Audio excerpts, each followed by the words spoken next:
It was a grainy, shaky cell phone video, but the emotion hit like a punch to the gut. A young black woman was screaming not in defiance, but in fear as two officers wrestled her to the floor of a public library. Her baby, barely a year old, shrieked in terror as someone tried to pull him from her arms. The clip rocketed across the internet in hours, sparking outrage and headlines. But what almost no one knew was how it all started with a missing chair and a mother simply trying to keep her child warm. The air inside the library was stale and tense, filled with the low hum of fluorescent lights and the rustle of winter coats being shed in patches. Outside, Atlanta was in one of its rare cold spells, icy wind cutting through the streets of the West End like glass.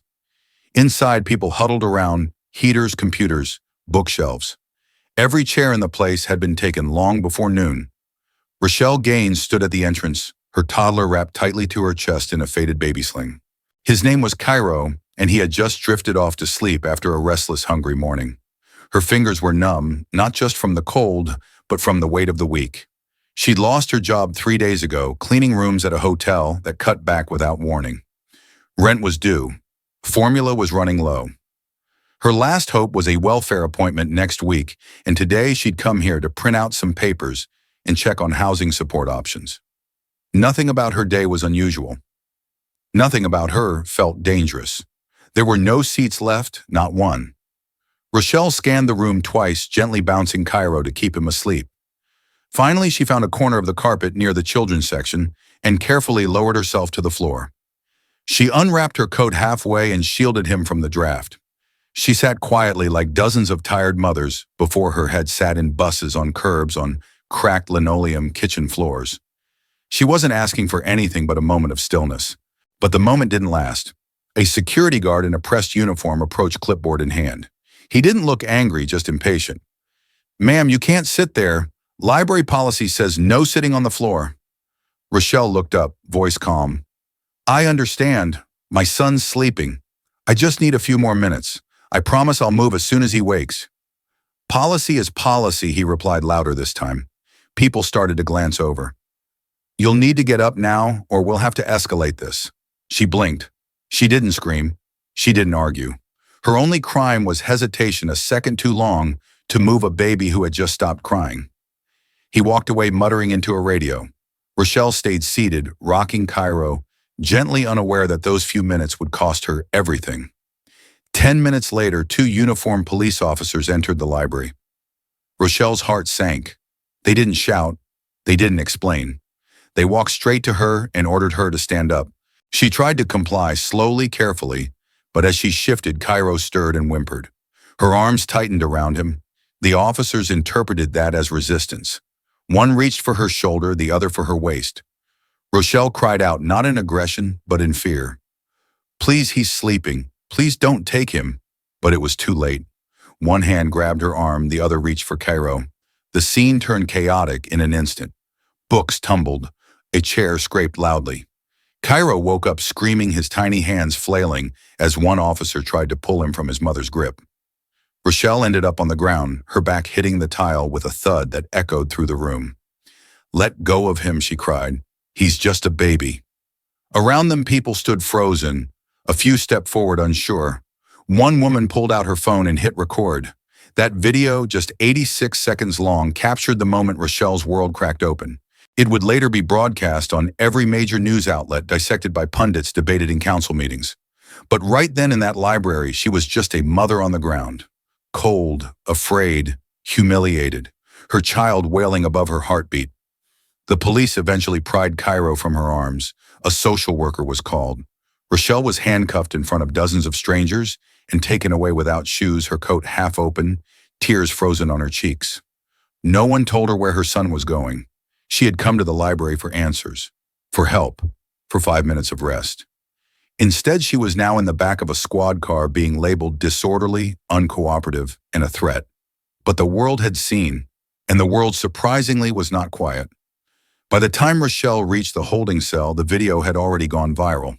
And while she sat on a metal bench, arms still sore from where she'd clutched her son, something unexpected was building outside those jail walls, something bigger than she could imagine.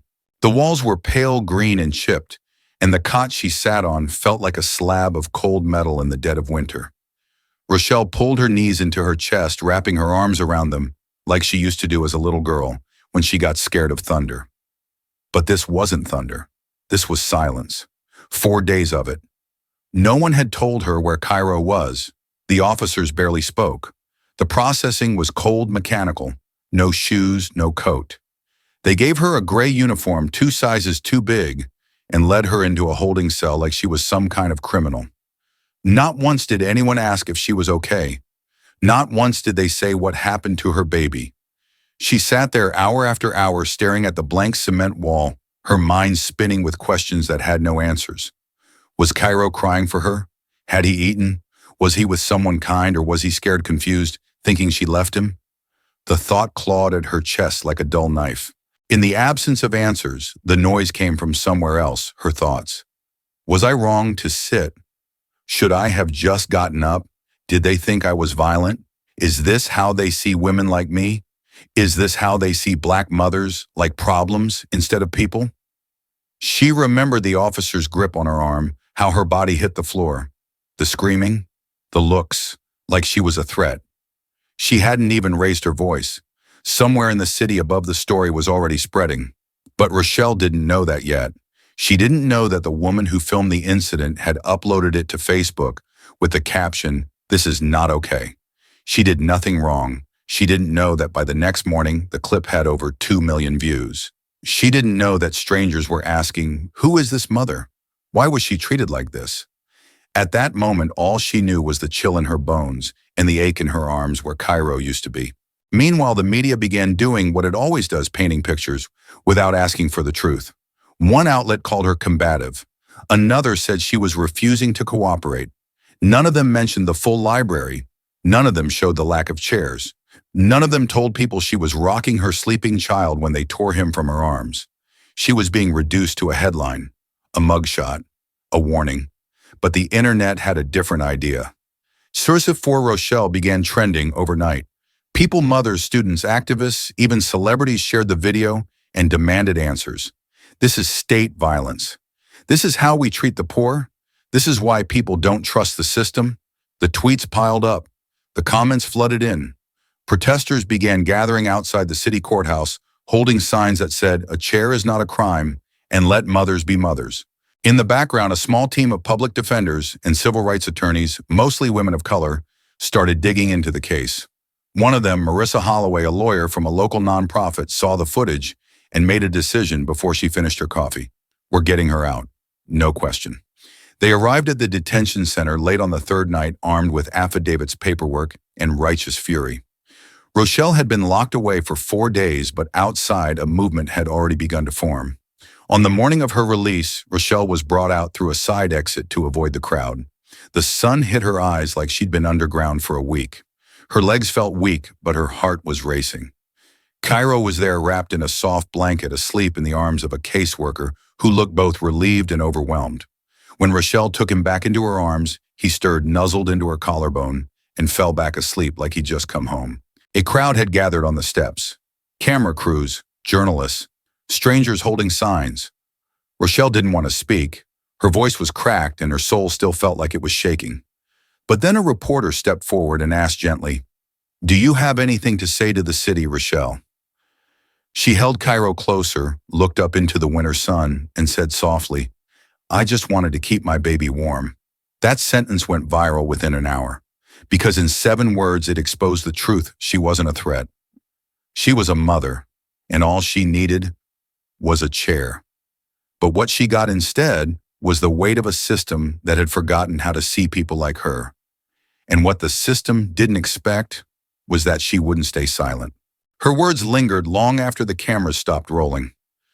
"I just wanted to keep my baby warm." That simple sentence, spoken with cracked lips and exhausted eyes, echoed across America. Within hours, it was clipped into video montages on cable news, printed across bold headlines in the morning papers, and pasted onto protest signs held high outside city buildings. Someone printed it in all caps, white text on a black background, and posted it downtown. Overnight, it became a symbol, a rallying cry not just for Rochelle, but for countless women who had swallowed their own stories in silence. Mothers, especially single mothers of color, saw themselves in her. Not in the viral video, not even in the headlines, but in the quiet truth behind her words that they too had once been punished for trying to protect their children in a world that offered little mercy. The wave began softly, an Instagram post here, a TikTok story there. Then it roared. In Atlanta, dozens gathered outside the city hall with strollers, baby carriers, and hand-painted signs reading, "Motherhood is not a crime, and we see you, Rochelle." By the end of the week, those gatherings had spread. What had started as a moment of online outrage was now a series of coordinated, peaceful protests in cities across the country. In Baltimore, a young mother breastfed on the steps of a courthouse while holding a poster with Rochelle's face. In Oakland, church leaders opened their doors to town halls focused on racial bias in public institutions.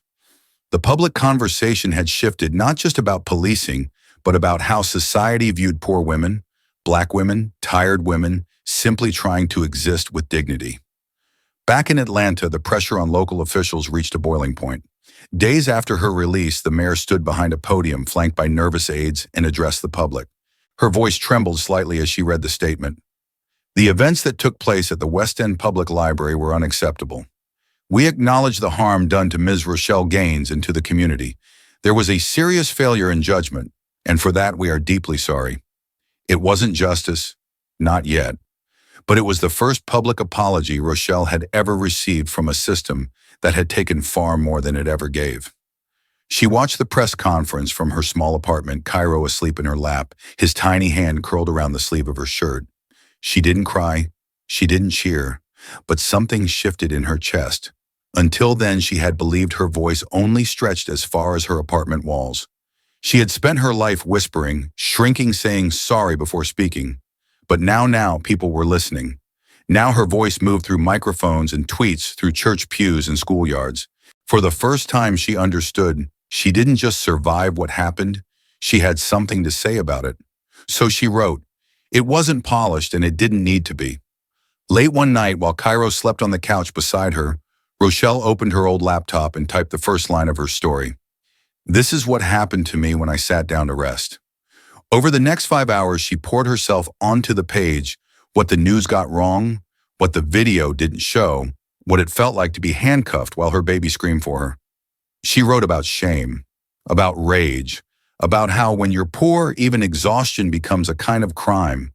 When she finished, she posted it on a free blogging site, thinking maybe a few friends would share it. 2 days later, it had over 2 million views. Suddenly, her inbox flooded, not with pity, but with purpose. Nonprofit groups asked her to speak on panels. Women's shelters reached out to invite her to share her story. One university professor wrote to say her piece was now required reading in a sociology course on institutional bias. Rochelle blinked at the screen, overwhelmed, but something inside her, something quiet and long buried, began to rise. Maybe this wasn't about just telling her story. Maybe it was about making sure fewer women would ever have to live it. She started saying yes, not to everything, but to enough. A community center in Atlanta invited her to speak to young mothers. A church asked her to share her experience during a Sunday service. Then came a university, then two.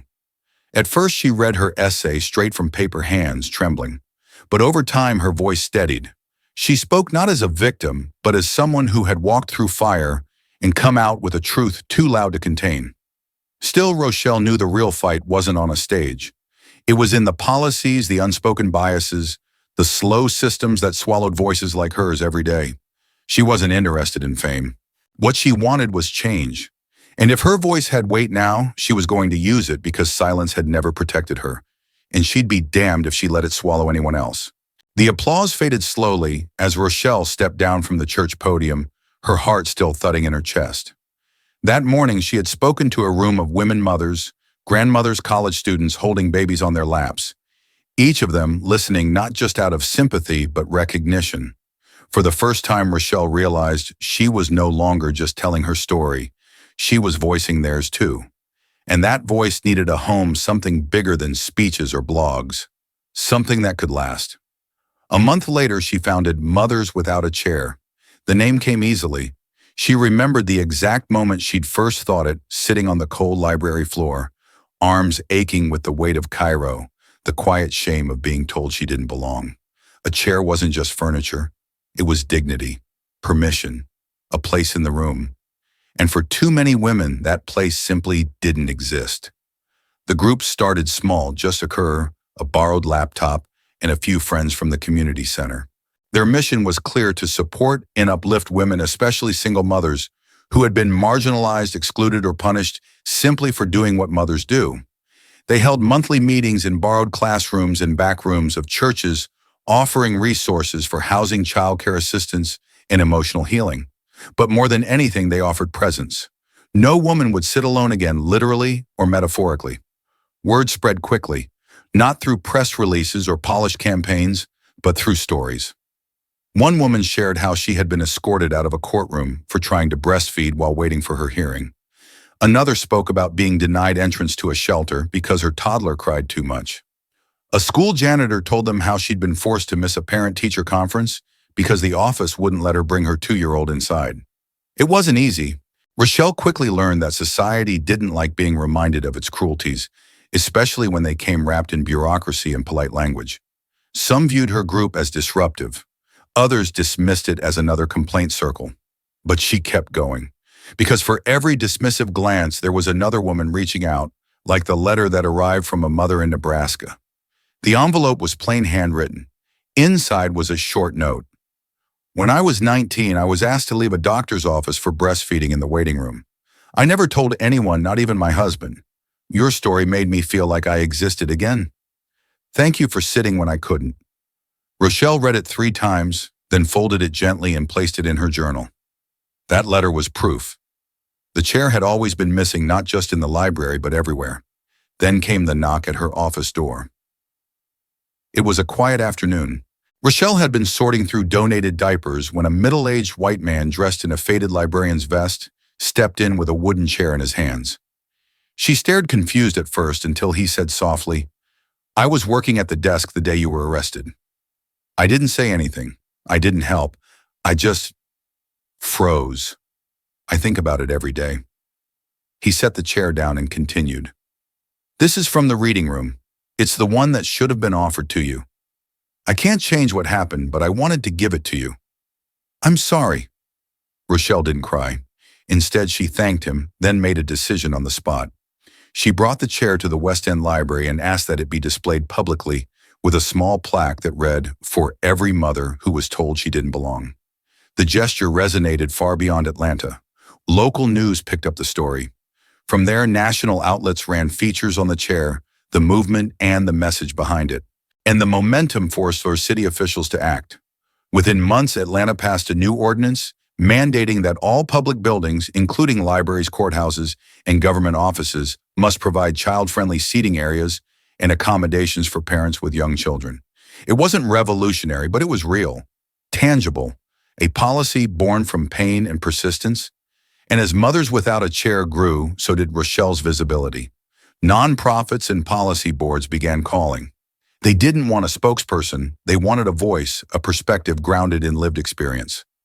Eventually, she received a letter from Washington, an invitation to join a federal advisory committee on family-centered public policy. She read it once, then set it down slowly. Cairo was drawing quietly nearby, coloring a sun with crooked rays. "Looks like they're asking me to speak again," she murmured. This time she wouldn't be alone. This time she wouldn't be whispering. The grand halls of the Capitol didn't intimidate Rochelle. Not the polished marble floors, not the long corridors with portraits of men in powdered wigs, not even the sharp silence that blanketed the meeting rooms like snow. What did catch in her throat as she stood outside the chamber doors was a memory, a different floor, much colder. The rough tile of a public library pressed against her back while strangers tried to tear her child from her arms. Now, 5 years later, she stood straighter wearing a navy blazer with the name Rochelle Gaines embroidered discreetly on the badge clipped to her chest. Underneath that name, in smaller letters, Advisory Consultant, Family Equity Task Force. The irony wasn't lost on her. She had entered a building that once would have seen her only as a number in a police report. Today, she was here to speak. As she stepped into the briefing room, a few suits shifted uncomfortably. One man in a crisp tie leaned toward another and whispered too loudly, We're taking advice from a woman who was once arrested in a library. Rochelle heard him. She didn't flinch. She turned, smiled calmly, and said, "Yes. And that's exactly why I'm here." There was a pause. Then someone laughed, one of those startled, unwilling chuckles that cracks a barrier. It gave her just enough space to breathe to begin. She stood before the panel, opened a manila folder, and began presenting her proposal. No Seat, No Voice, a federally supported initiative advocating for family-friendly spaces in all public institutions. It wasn't just about chairs, it was about presence, recognition, equity. She spoke not from theory, but from experience about how a missing seat became a symbol of an entire system that made mothers feel invisible, about how a society that doesn't make room for caregivers ends up silencing generations. The room was still when she finished. Then someone clapped. Another joined, and soon the applause filled the chamber, not thunderous, but steady, sincere like rain that finally falls on parched earth. She didn't cry. She didn't need to. Her voice had landed. Outside that chamber, life still spun on in rhythms less formal, but no less important. Cairo was now 6 years old, curious, bright, and always asking questions. He liked peanut butter sandwiches, hated socks, and once told a teacher his mom talks to presidents and stuff. Rochelle didn't tell him the details of every meeting or speech. What mattered to her was that he knew she fought for him and for kids like him who might one day need someone to make room they never knew they were missing. The media, of course, latched on. Her story, once scandal, had become a saga, one of redemption, advocacy, and quiet resilience. She appeared on talk shows and podcasts, the story of the library mother respun in segments with soaring music and teary-eyed anchors. But Rochelle didn't linger in the spotlight. She declined interviews that felt exploitative, ignored invitations that asked for drama, but not solutions. Her mission had never been about attention. It was about prevention, about building a world where no mother would be forced to sit on the ground, fearing both judgment and handcuffs. And she wasn't alone anymore. Mothers Without a Chair had grown beyond what she ever imagined. With chapters in 12 states, the organization had become a movement. Each chapter carried a simple but powerful symbol, one wooden chair left intentionally unoccupied at community events, town halls, or university panels. A reminder, a protest, a promise. On each chair, a small plaque read, "For the ones who were told there was no room." That symbol spread further than she could track.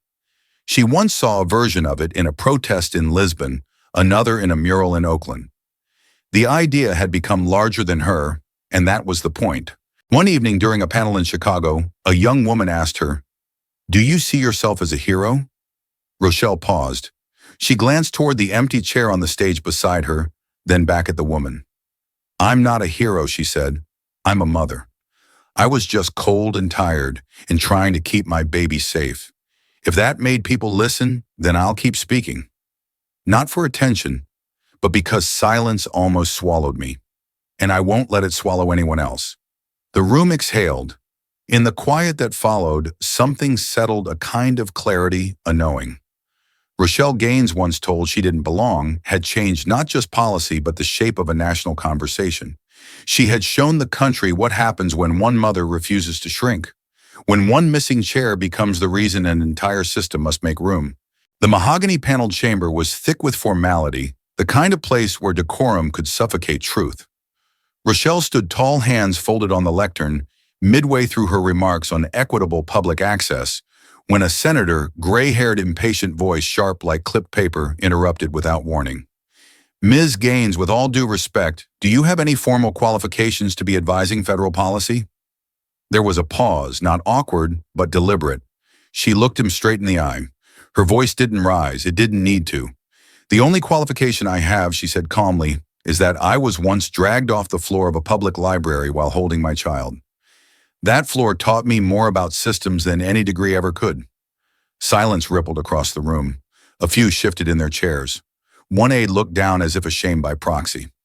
Rochelle continued without flinching. But behind her composure was a new fatigue, a different kind of exhaustion, not physical, but moral.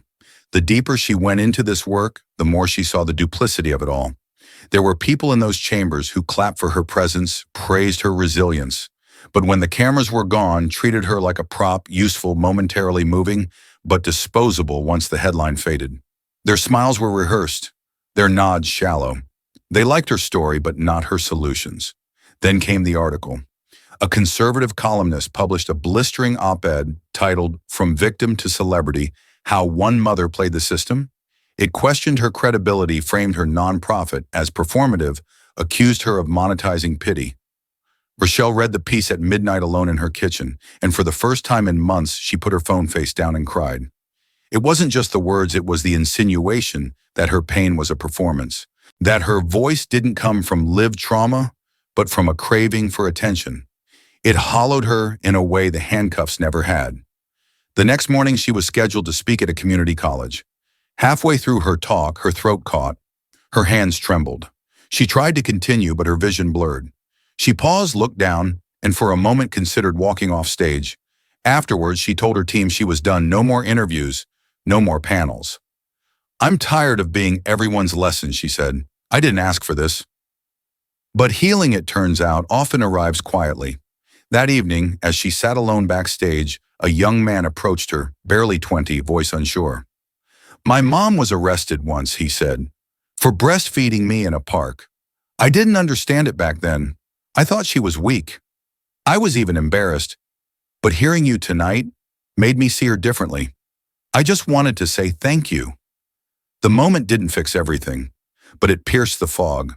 Days later, Cairo, now old enough to read and browse the internet, stumbled across the infamous video. Rochelle found him sitting on the couch, eyes wide, remote in hand. "Was that you?" he asked, pointing to the woman in the grainy footage. "Were you scared?"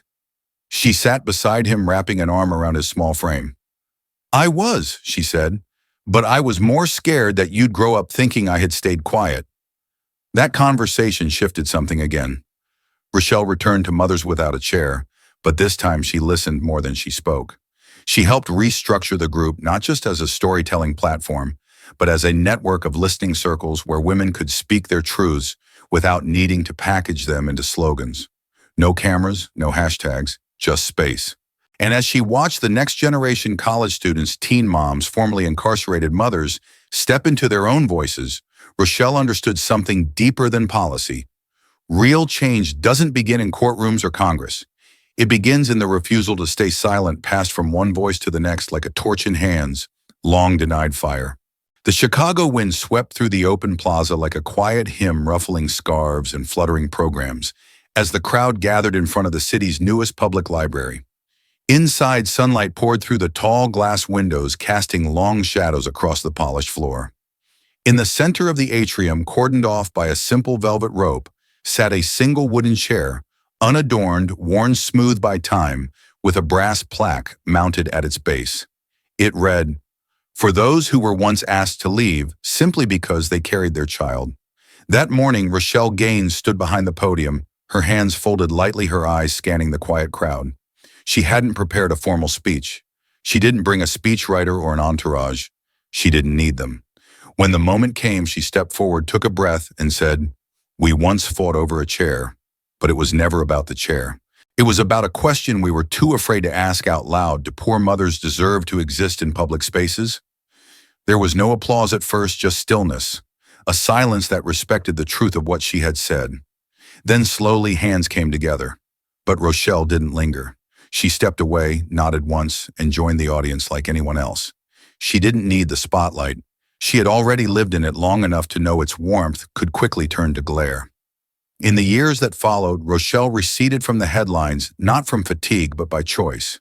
She no longer appeared on television or took speaking fees.